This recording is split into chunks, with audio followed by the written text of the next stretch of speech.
जय माता दी। आप सभी का मेरे YouTube चैनल पर हार्दिक स्वागत है। आज की वीडियो में आप रसपान करेंगे चैत्र अमावस्या की व्रत कथा का।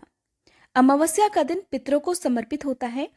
इस दिन पितृ संबंधित कार्य जैसे कि पितरों के नाम से तर्पण, श्राद्ध, दान आदि कार्य करने से पितर प्रसन्न होते हैं और पितरों को मोक्ष भी प्राप्त होता है। ऐसे में जिस घर में पितरों का आशीर्वाद बना रहता है उस घर में सदा सुख समृद्धि बनी रहती है। इसलिए चैत्र अमावस्या का हमारे हिंदू धर्म में बहुत महत्व है। अमावस्या के दिन पवित्र नदियों में स्नान करने के बाद दान किया जाता है। दान हमेशा अपने पितरों के नाम से अवश्य करना चाहिए। इसके साथ ही विधिवत पूजा करके अपने सभी इष्ट देवी देवताओं का, अपने कुल देवी देवताओं का ध्यान करके अमावस्या की व्रत कथा भी सुननी चाहिए। जो लोग अमावस्या का उपवास ना रख पाए उन्हें भी आज के दिन संभव हो तो पवित्र नदियों में स्नान करके या घर पर भी गंगा जल मिलाकर स्नान करने के बाद इस व्रत कथा को अवश्य ही पढ़ना या सुनना चाहिए। आज की वीडियो शुरू करने से पहले आप सभी से अनुरोध है, अगर आपने हमारे चैनल को अभी तक सब्सक्राइब नहीं किया है तो चैनल को अभी सब्सक्राइब करके बेल आइकन जरूर प्रेस कर लें, ताकि हमारे चैनल पर आपको हमारे हिंदू धर्म में प्रचलित जितने भी व्रत और त्योहार हैं उनसे जुड़ी तिथि और शुभ मुहूर्त के साथ साथ व्रत कथाओं की संपूर्ण जानकारी भी समय से प्राप्त होती रहे। आने वाले समय में आप हमारे इस चैनल पर नवरात्रि व्रत की कथाएं, पूजा विधि और इसके साथ ही दुर्गा सप्तशती के सभी पाठों का भी रसपान कर सकते हैं। अगर आज की कथा आपको पसंद आए तो वीडियो को लाइक करके कमेंट बॉक्स में अमावस माता की जय जरूर लिखिएगा। पौराणिक कथा के अनुसार एक नगरी में एक राजा रहता था।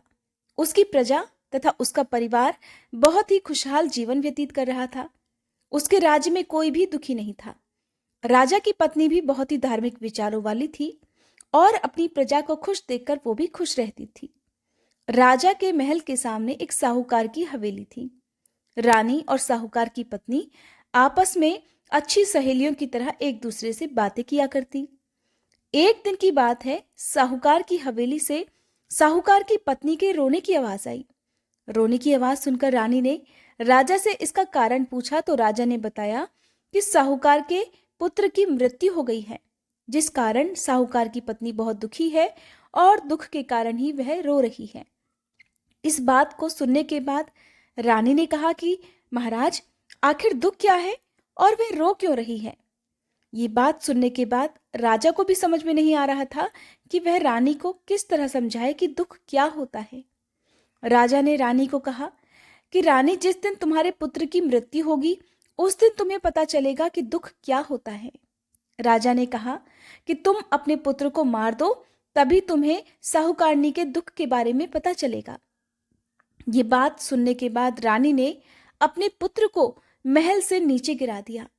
अमावस माता की कृपा से रानी का पुत्र किसी ढेर पर गिर गया और उसे कुछ भी नहीं हुआ।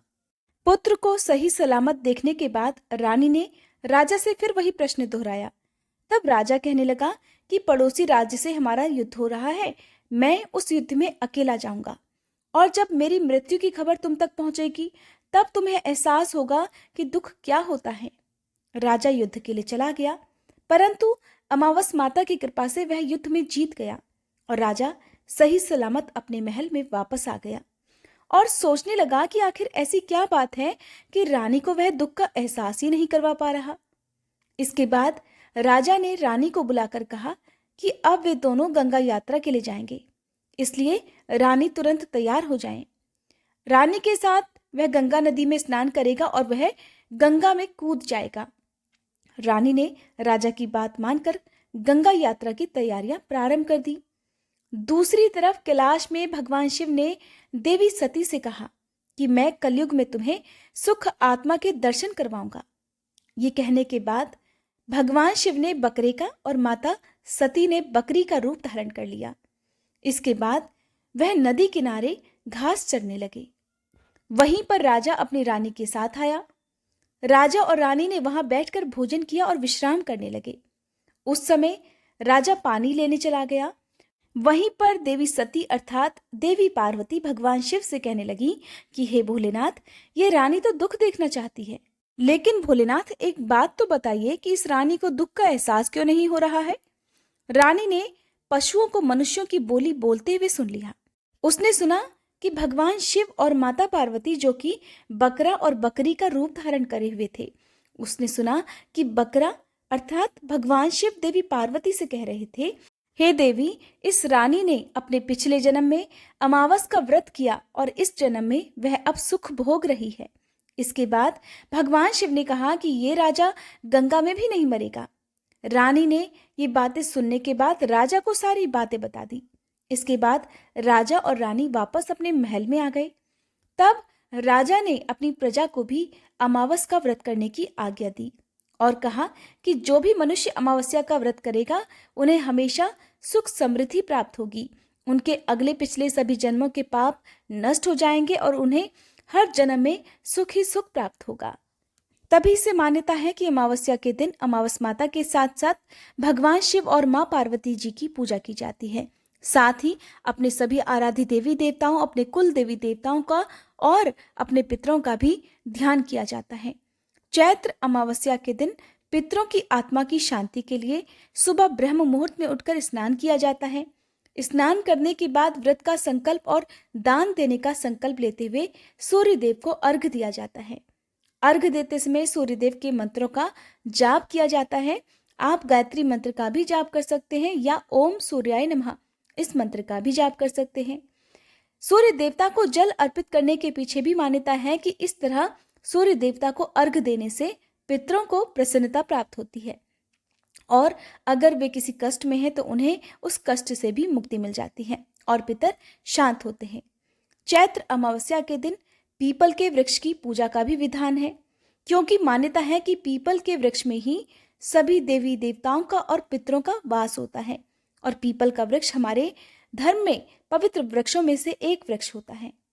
इस दिन महिलाएं पीपल के वृक्ष की जड़ में कच्चा दूध, जल, फूल तथा रोली अक्षत अर्पित करती हैं और मिठाई या कोई भी मौसमी फल अर्पित करती हैं। इसके बाद पीपल के पेड़ में 7 बार या 21 बार कच्चा सूत लपेटा जाता है और संतान की लंबी आयु तथा अखंड सौभाग्यवती रहने की कामना से इस प्रकार परिक्रमा करती हैं। चैत्र अमावस्या के दिन पीपल के वृक्ष के साथ साथ तुलसी जी की पूजा भी की जाती है। अमावस्या के दिन पीपल के वृक्ष की और शनिदेव की पूजा सभी को करनी चाहिए। ऐसा करने से शनिदेव भी प्रसन्न होते हैं। अमावस्या के दिन कुछ कार्य ऐसे होते हैं जिन्हें भूले से भी नहीं करना चाहिए, जैसे कि इस दिन किसी का अपमान नहीं करना चाहिए, देर तक नहीं सोना चाहिए, घर आए हुए किसी भी याचक को खाली हाथ नहीं लौटने देना चाहिए और इसके अलावा अगर आपकी सामर्थ्य ना हो तो आप किसी भी पवित्र वृक्ष का किसी भी सार्वजनिक जगह पर लगाकर उसकी सेवा भी कर सकते हैं। साथ ही आज के दिन खीर बनाकर खीर से अपने पितरों का तर्पण आदि कार्य किए जाते हैं। अमावस्या की पूजा विशेष रूप से पितृदोष दूर करने के लिए भी की जाती है। इसलिए जिस घर में पितृदोष होता है वहाँ हर समय कलह क्लेश बना रहता है, वहाँ लगातार दुख बने रहते हैं। बहुत प्रयास करने के बाद भी परिवार के सदस्यों को अपने कार्यों में सफलता प्राप्त नहीं होती है, संतान सुख भी नहीं मिलता है। ऐसे में चाहिए कि घर के किसी भी सदस्य को हो सके तो महिलाएं इस दिन उपवास रखें, अमावस माता की पूजा करें, अमावस माता का ध्यान करें और अमावस माता से प्रार्थना करें कि वे आप और आपके परिवारजनों की रक्षा करें, आपके परिवार के जितने भी दुख हैं उन्हें दूर करें। अपने पितरों के नाम से आज के दिन अपनी अपनी सामर्थ्य के अनुसार जो भी सामग्री आप दान में दें उसमें काले तिल रखकर अवश्य दान में दें, क्योंकि अमावस्या के दिन तिल से तर्पण करना, तिलों का दान करना और नहाने के पानी में तिल मिलाकर स्नान करना अत्यंत ही शुभ फलदायी माना जाता है। ये थी आज की वीडियो। उम्मीद करती हूँ ये जानकारी आपको पसंद आई होगी।